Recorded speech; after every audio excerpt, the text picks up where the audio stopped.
Could I have a motion to open the public hearing? I'll make a motion to open the public hearing.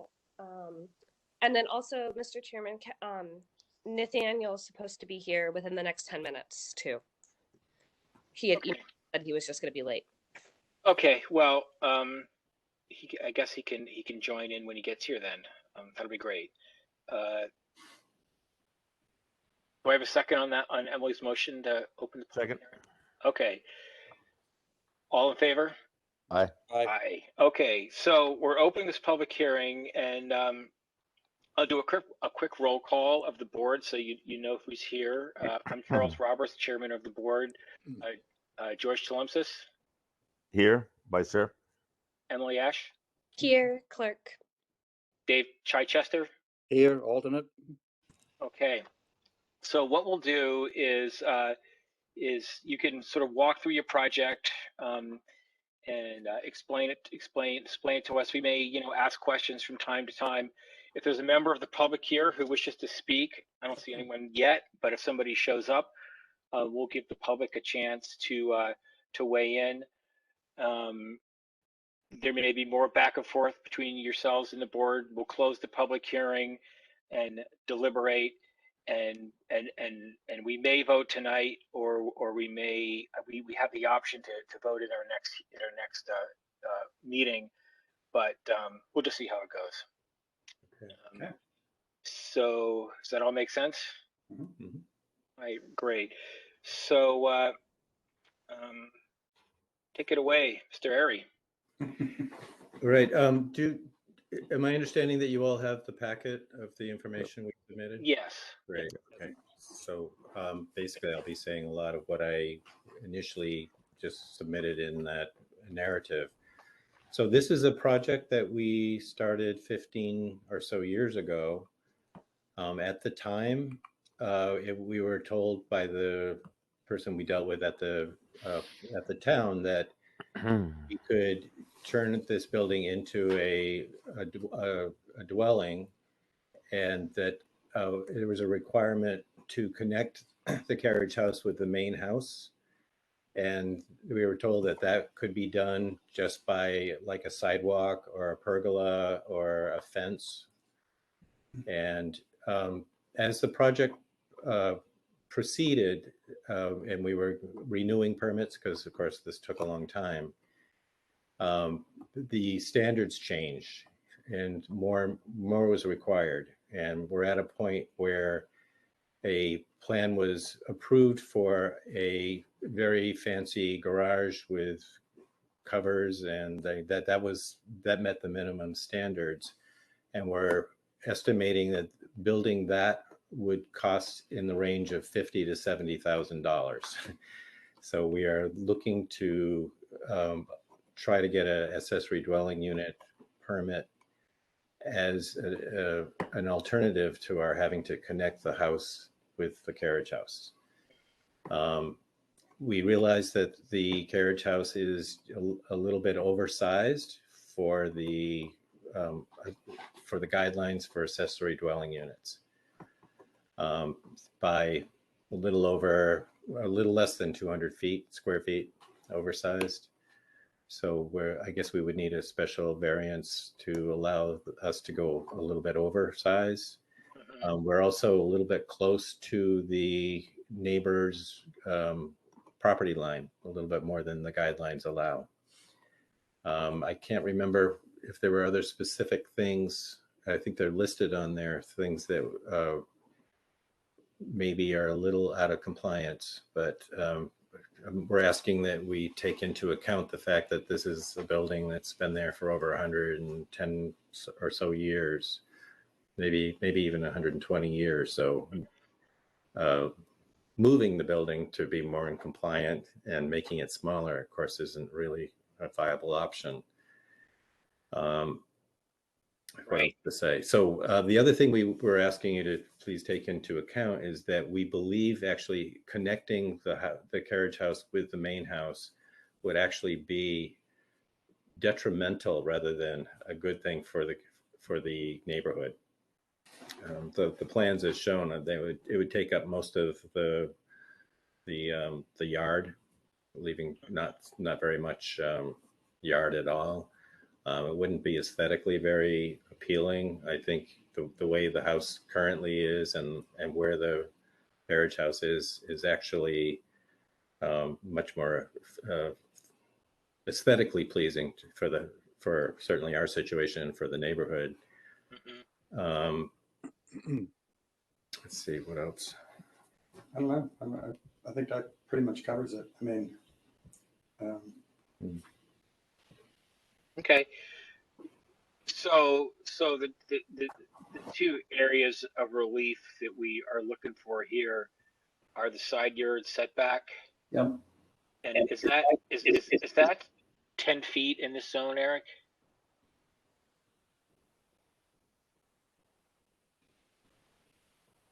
For an accessory building? Yes, sir. It is 10 feet. It's in the RA zone. All right. And we need some relief on the area of the building as well. Yeah. So, Mr. Chairman, if I could describe how they're able to move forward in the citations of the zoning ordinance so the board understands. Please. So, the citations they referenced, Mr. Airy, include section 200-6.1, non-conforming uses and structures. So that's what he's applying under, in addition to the accessory dwelling unit detached.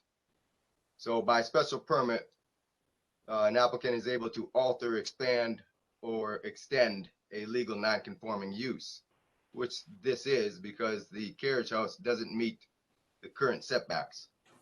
Right. So if people go to page 121 of the ordinance, section F5, and then there's a number of alphabetical conditions that we're allowed to consider in evaluating an existing condition, or even for granting waivers to some of these dimensional requirements.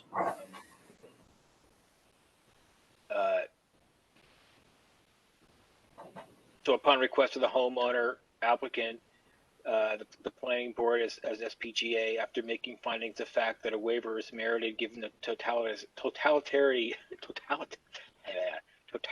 of circumstances based on any or all of the following factors, waive standards of section D of this ordinance. So we can consider things like good showing and sufficient cause that a waiver is not inconsistent with the purposes of this chapter as a whole, which is pretty open-ended. A determination that failure to grant the waiver would result in exceptional hardship to the applicant, danger to life or property, the necessity to accommodate requests of the Conservation Commission, Planning Board, or Historical Commission, or any municipal department, extraordinary expense, which is undue given the purpose and the provisions waived, the availability of alternative methods to substantially meet the purpose of the provisions, and I think there's one more. No municipal function or any direct abutter will be substantially affected by the waiver. So those are all things we can think about as we're considering whether or not to grant, a 3'6" waiver essentially on the side yard setback and a couple hundred square feet in the size of the building. Okay. And could I offer that we've spoken to the abutter that would be most affected, and he is actually very much in favor of our going through with this. Okay. Any comments from folks on the board? George? I think you might be muted. yeah, we can hear you. Sorry. I just wanted to, as you were quoting, Charles, also, as Eric was pointing out, section E of non-conforming uses on page 61, Right. 200-6.1 is also relevant to our flexibility about this decision. Isn't that only for 20% reduction? No, it's for all legal non-conforming uses, regardless of what it is, the percentage that they don't meet the setbacks or whatever Okay. that's the requirement. Okay. Which may be reused for any other use permitted by right or by special permit in that district. So. Okay, great. So I just wanted to point just so that- the board understands, the waiver that you read, Charles, would only be applicable to the size that they exceed by almost 200 square feet, the section George read will allow you to move forward with this whole thing for a legal non-conforming use. Really, so what the waiver doesn't talk about setbacks? No, that would be under the section 6.1. The relief Right. that you're doing would be for the size of the Right, maximum size. right, because the ADU bylaw ordinance doesn't really talk about setbacks. That's sort of governed under the dimensional requirements section. Right, so they're two separate issues. Right. George? Yeah, first I wanted to make sure that the applicants know that a fifth board member has arrived, because I know you did introductions before. Right. Okay. Oh, so Natty, you want to introduce yourself quickly to the applicants? We sort of did a roll call. I think you just did. Natty Hussey, Okay. 114 Birch Street. I did just do that. Thank you. And Charles, if I could further comment. Yes. Yeah, I think that despite the non-conforming to the specifics of the ordinance, I think it does meet the more general guideline that the ADU would be clearly subordinate to the primary residence on the property. Yeah. And that's also contained within the ordinance. And I also was struck that the placement happens to be fortuitous as far as distance from other neighboring structures. And obviously the very, we had recommended and the council had approved keeping this a special permit so that there would be an opportunity for abutters to be notified and have an opportunity to raise any concerns. And obviously, I assume we haven't heard any by email or letter, but obviously no one has come here to express that. So I just wanted to offer those thoughts. Thanks. Thank you. Mr. Chairman, we did receive written correspondence that was submitted to the ZBA, the abutter that Mr. Erie referenced that supports the project. Oh, okay. Oh, no. Great. Thank you. David? It's not germane to the language in the zoning ordinance, but I just wanted to, I had taken a look at the structure, and I just wanted to say it's a handsome building, and I think it would do a great justice to the neighborhood in general. So I just wanted to compliment you on the job that you did in renovating, rehabilitating that piece of history. Thank you. Thank you very much. Emily, do you have any thoughts? Well, David kind of took the words right out of my mouth because I had gone and walked by and looked at it and talked to a couple of people I know who had seen it before the renovation, and they are having me how much better it is. And then I was looking at the abutting neighbors and whatnot, and I can't see a issue with it as long as and if you have the butters, showing their support via a letter, that's wonderful. So basically reiterate what David said, that was my 2 cents. Okay. Great. Thank you. Thanks. Thanks. Natty, any thoughts you wish to contribute? I've done my research on the property, specifically having driven by, as well as the neighborhood and ownership. And I think that both aesthetically it fits in. And while there are certain things that we need to take into consideration, the applicant is not the one that constructed the original building. So they're working with the frame that they had. And I commend them for both what it looks like aesthetically and having it fit into the neighborhood as well. Okay. Thank you. Thank you. Thanks. I guess I get to sort of, I concur with everything I've heard. There are a number of these sort of lovely carriage houses around Greenfield, and some of them, the cupola is a little too heavy for the ridge beam, is starting to sag in a little bit, and you've really put a lot of TLC into this, and it's a lovely job. And Thank you. Again, it speaks volumes that your neighbors are in support of this, and so I would be inclined to vote to approve this ADU. George? You're on mute again. We can't hear you. George, you're muted. And we haven't closed the public hearing yet, have we? Do we need to do We that have not before a closed the vote? public Okay. hearing. So do I have a motion to close the Chairman? public hearing? Yes. Just a point of order so we get everything organized here. I have review comments from departments that I could read.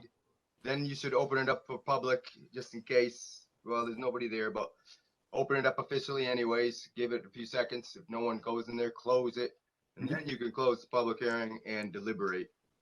All right. So do you want to read the correspondence before or after we open it up to the public?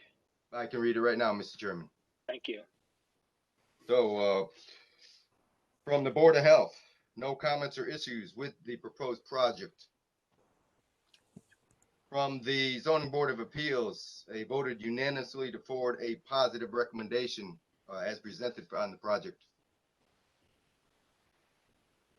Fire Prevention Officer, I have no issues with the carriage house project at 128 Conway Street. Please note, I have already accepted the smoke alarm detectors for this remodel. From Alan Twarg, Engineering Superintendent, from the Department of Public Works. The Department of Public Works has reviewed the proposed site plan and special permit application from Douglas Array for the proposed conversion of the existing carriage house to a detached accessory dwelling unit at 128 Conway Street, and has the following comments. The applicant is proposing 60-degree angled parking for 4 vehicles. The proposed layout does not meet the city's design standards for off-street parking. There appears to be sufficient space on the property to meet the design standards for 90-degree parking, which is recommended. That's it for comments. Okay, thanks, Eric. Is there anybody from the public who would like to comment at this point? Going once? Okay. George? Eric, I just wanted to, you were saying there was a supportive comment from an abutter. I just wondered if we could hear that. Yeah, unfortunately, I don't have the copy. That's in the ZBA file. I should have put it in this file, but it does okay. exist, and definitely his abutter supports his project. Thank you. Okay. Can I have a motion to close the public hearing? So moved. Second. Discussion? All in favor of closing the public hearing? Aye. David, you gonna vote? I can if you wish. Yeah, you were. I'm sorry. No, I wasn't sure that I was in or No, out that's at this okay. point, since So I you were, put up- I think we can have is that right, Eric? And we have 5 members of the board. Is David still a voting member at this point? Yeah. You're muted, You're Eric. muted, Eric. If you have 5 regular members, that's who you would use. We don't. We've only got 4 regular members. So Then you would definitely elevate David to a voting member. right. Yeah, I did that before we started Then he should definitely vote. Right. Okay, David. Yes, I vote. All right. So that's unanimous vote. So I won't do a roll call. That's great. Thank you. Any further deliberation? George? I would make a motion to approve the special permit with the condition of following the guidance of the town engineer to make the parking spaces 90 degrees. Fine. Second. Okay, any further discussion?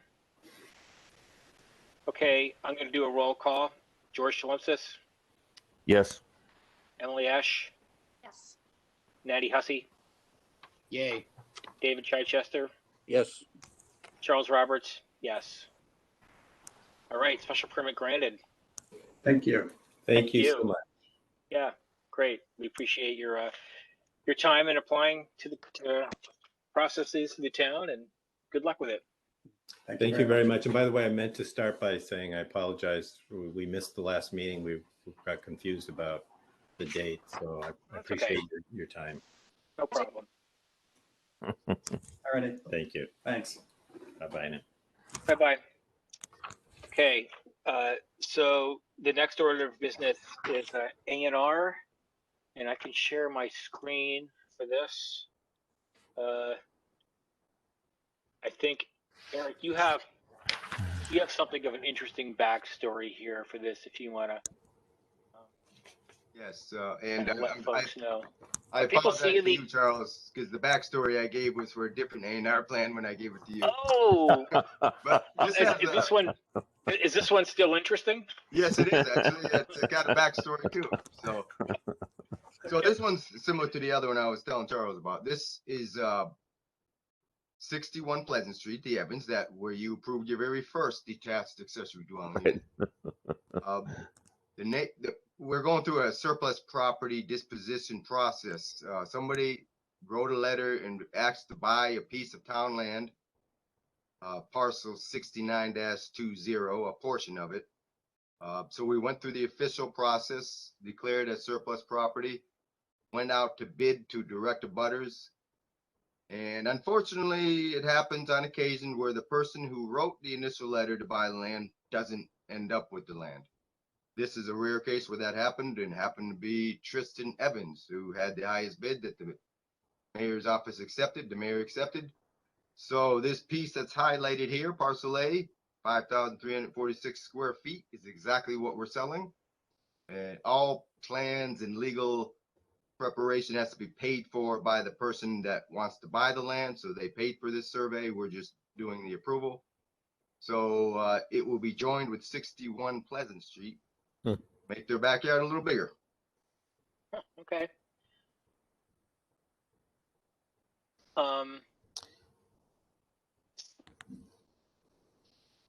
So I guess those things that we look at with the A&R, what are those? What are those? There's like two determining criteria: frontage. Yeah, there's two criteria that must be met. One is frontage. Will frontage change so that a lot is not adequate frontage? No, we're not changing frontage at all. This piece of land will be combined with 61 Pleasant Street that meets the frontage requirements. So the second criteria doesn't apply, which is practical access to the lot. And right. So it doesn't apply in this case. Okay. It's pretty straightforward to me. Does the board have any questions? Well, Charles, Yes. yeah, I was just going to say it's interesting what that backstory, Eric, that interesting insight into the process, that it can be initiated by one person or property owner, and then once it's made available, someone else can purchase it. So yes, I've done many of these over the last 15 years, and this is the only one where the original requester didn't end up with the property. Well, interesting. That is interesting. Kind of frustrating for that person who didn't. Yeah. Yeah, but then it's that they got a bigger backyard and they're not the ones that asked for it. Right. Are those like sealed bids, or is it a competitive bidding? Like, I mean, where you can, there's a guy with a gavel and, I have 10 on the table, whatever. It's a sealed bid that's directly to direct abutters, and they send in the sealed bid to the city, and the mayor has a choice in which ones he picks. Usually the highest bidder. Yeah, I would think it would have to be the highest qualified bidder, right? Yes, you could write the goals where you don't have to pick the highest bidder, but most cases it's the highest bidder. Yeah. Okay, so have a motion, George? Yeah, I'll make a motion to endorse the A&R. I'll second. Oh, Emily can second. Sorry, second. That's okay. Any further discussion? All in favor? Aye. Aye. And then David, you get to vote. All right, thank you. I vote aye. Yeah, feels good, doesn't it, George? And I'll make a motion to have the chair sign on behalf of the board. Second. Okay, further discussion? All in favor? Aye. Aye. 2 unanimous votes on the A&R, and I will try to remember to come in and sign. Tomorrow's gonna be a little tight for me, but is Monday okay, Eric? Monday's fine. Well, actually, Monday I'm out of town. I'm not back in town till next Thursday. Is that gonna drag it out too long? Can you come in tomorrow? If not, next Thursday's fine. Yeah, no, I can't come in tomorrow because I have like a early morning meeting. So No worries. George? Thursday's fine. Okay. I just had a question of whether, in a circumstance like this, either the board could vote or the chair could delegate to me as vice chair to do the signature if I was Yeah, more available. Yeah, you could have done the vote to authorize you to sign, George. Can I make a motion to have George sign on behalf of all of us? Yes. Second. Motion. Okay, discussion? None. All in favor? Aye. Aye. Unanimous. I'll see you Charles, tomorrow, I Eric. think we need to have your schedule ahead of time before we start saying you're going to sign. That's right. So I we know. need to know. Yeah. Okay, discussion items. So we've sort of had this as an ongoing item, planning board priorities and initiatives. I think that we've decided to undertake the open space cluster development effort with the FERCog. Eric, do you want to give us a little update on sort of where that stands with FERCog and what we might be expecting next in that department? Sure. Yes. So I just want to let you know I did meet with the mayor, and the mayor, we discussed the technical memo, and she definitely supports the work on the open space cluster ordinance because it's old and outdated. So I submitted the local technical assistance request to the COG last week or 2 weeks ago now. I can't remember exactly. They will be moving quicker than usual this year, they said. Usually it'd be months before we hear back from them on anything, but they're going to move quicker this year. So it should be only several weeks, and they should start working on this ordinance with us. What they're going to do probably, I guess, is at their office, do some research, look at our ordinance, do some research on other towns, or they probably already have all that research, and compare ours with the model, the state model or model ordinances, and suggest ways to improve ours with different options that board could then discuss and make decisions on. So they would probably come to you with a draft to discuss with the board. And when that is, I can't say. Probably, hopefully within at least a month or two. Okay. That'll be great. I think it's going to sort of help to get our ideas flowing, and I think there's a lot there, and it might start kickstarting some other conversations about density in town and affordable housing potentially. So I think it's gonna be a helpful process for us. Yeah, I think so, and we could include incentives for affordable housing within the ordinance itself. Right. George? Yeah, I remember we had talked about the idea of having a conversation with the folks would be collaborating from the COG, and I didn't know if that would be prior to them creating this draft, or once we had the draft in hand, we would have a further conversation. That's a good question, and I did, when I submitted the request, made it clear that we wanted to have something in there for incentive for affordable housing, to protect farm, all the things we talked about I already brought to their attention. And hopefully they'll address and have it in the draft already. But if you really want, they could meet with you prior to them doing the draft, and so your ideas are clear to them. Sure. Yeah, they'll be willing to come to your meeting several times if necessary to work through the draft. So it would be, do we currently have, open space cluster developments, page 87. So it would be great for people to spend a little bit of time with our current ordinance, familiarize yourselves with it, and then, we haven't, I don't think anything's come before us under this permitting path in the 5 or 6 years I've been on the board. Isn't that right, Eric? It's the last one that was approved with Silvercrest back in 2006 or 5 or 7 or 8, right, way back. Right. So they don't come around that often, but I think that if an ordinance is written well and it has the opportunity to I think, entice people who want to be stewards of land and provide development, and also take care of the open space and meet the goals of like affordable housing. So it can be, if a bylaw is well crafted, it becomes an incentive, I think, and maybe it sort of gets some things going. Maybe it gets some traction with, it gets people thinking about what they can do with their property and for the benefit of the town, the city.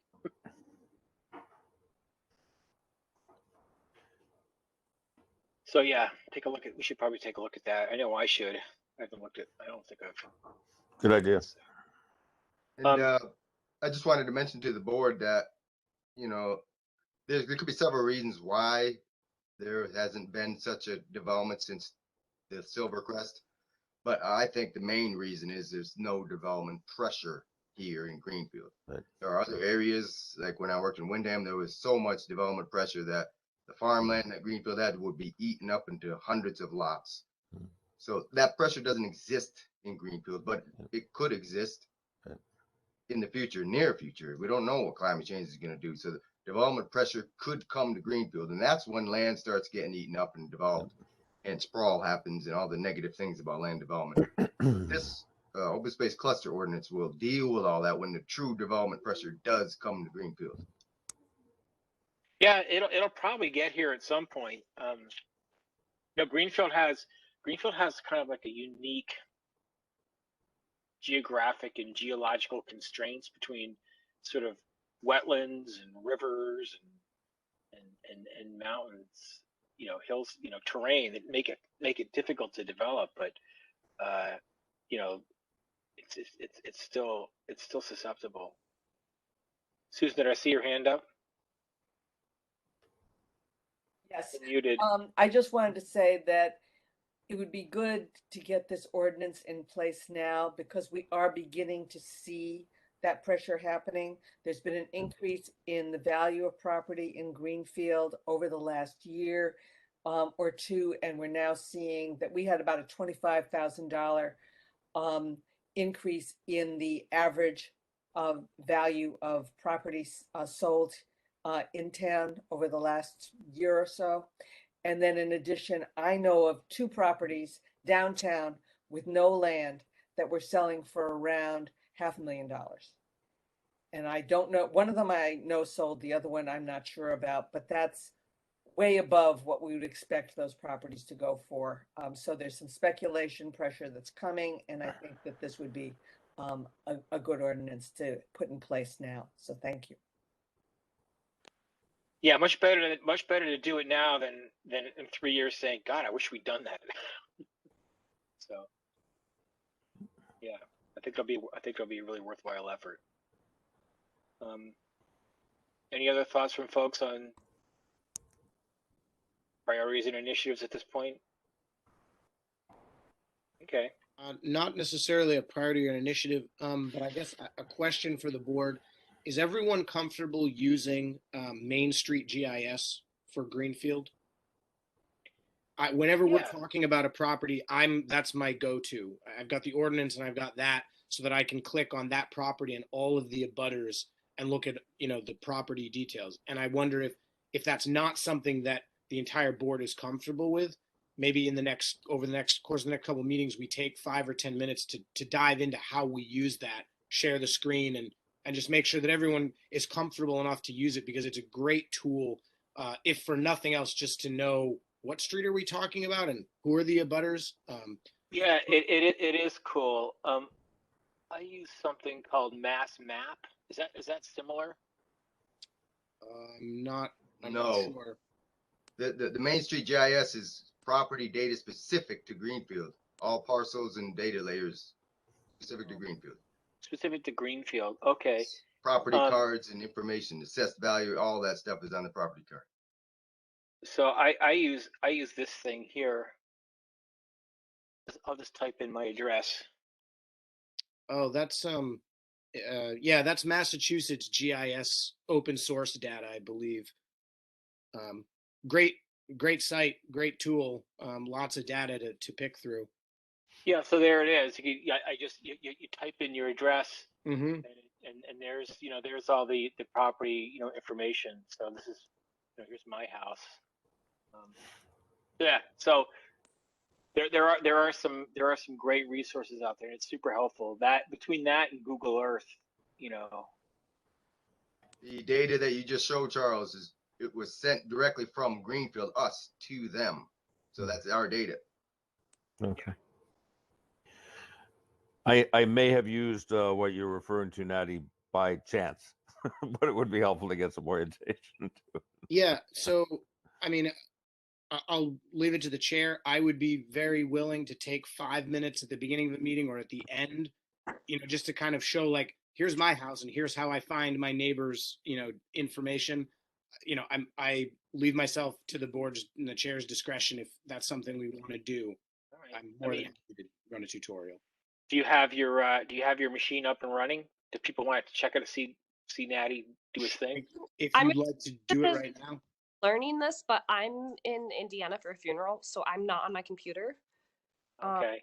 But I am really interested in it. Alright. I mean, it sounds so much more comprehensive than what I've been doing, which is like cross-referencing the registry with the Google Earth. Oh yeah, no, that's time consuming. But why don't we put it off until next time around when Emily's at her machine and I appreciate it. Sure. Sounds good. Thank you. Appreciate your initiative, Natty. yeah, thank Yeah, you. and on that, if we put it on the agenda for next meeting, it can always get bumped. But the other thing was I was not here in the beginning of the meeting, so I guess the approval of the minutes would be unanimous with 4 votes, just so that we're not just something I'm looking for. I remember George mentioned it in the last meeting. Same thing happened. Right. Eric's on it. It was actually 3 votes. Dave wasn't even moved up yet. It's 3-0. Yeah. All right. So our next meeting date will be on the 17th. Is that right, Just George? yeah, just the board staff report thing. Oh yes. I just wanted to give a heads up because it does have some linkage with the master plan implementation committee that next Monday from 6 to 8 is scheduled the deliberate downtown reboot. So it's the event that we had 2 years ago in a crammed Hawkson Reed face to face just before the pandemic. Oh my God, what a difference. This is actually going to be virtual, so I'm assuming it's going to be available by recording, Eric. It'll be on most likely on GCTV, I guess, if people can't watch it live. I can check. I think it will be on GCTV. I assume, yeah. But I just wanted to, because I saw one of our meetings on GCTV just because it was recorded. So I don't know how that happened. Yeah, no, Philip from GCTV asked me to send him all recordings of recorded planning board meetings. Nice. So yeah, so it's from 6 to 8 on Monday. So I just wanted people to be aware of that. And the chair, Hannah, the chair of Master Plan Committee, will be there, as well as the mayor and MJ. So Great. Yep. Thank you. And Mr. Chairman, just to point out to the board, on the 17th, there's a joint public hearing with the EDC on the proposed sign amendments. Okay. 6 Good p.m. to know. 6 p.m. on the 17th, Eric? Yes. Has there been much chatter on the street about that? None at all. They're still talking about the Lunt property. That was my first hearing with the planning board. Was for the Lunt hearing, and it was at the auditorium of the middle school. Packed house. And Okay. okay, 17th at 6. Thank you. I hadn't had that down, so good to know. Will there be anything else on the agenda that evening? Yeah, I think there'll be 1 or 2 ZBA recommendations, possibly another A&R plan, joint public hearing, and of course, Natty's training on the Main Street Right. GIS. All right. Well, it'll be a busy meeting, George. So you're saying that's a Wednesday, right? The 17th? Oh, I'm sorry. I'm looking at the wrong day. My bad. Should Yeah, be it's a That's regular our planning board regular meeting. meeting. right. So we're the hosts. Yes. Got it. Thank you. Sorry about that. And Counselor Elmer is the chair of the EDC now. Is that right? Correct. Yeah. Yeah. He wanted to talk to me about have a conversation with me just sort of about the ordinance, and I just thought I would sort of go over with him before the meeting just so he understands all the issues. Sure. Okay. And refamiliarize myself with him as well.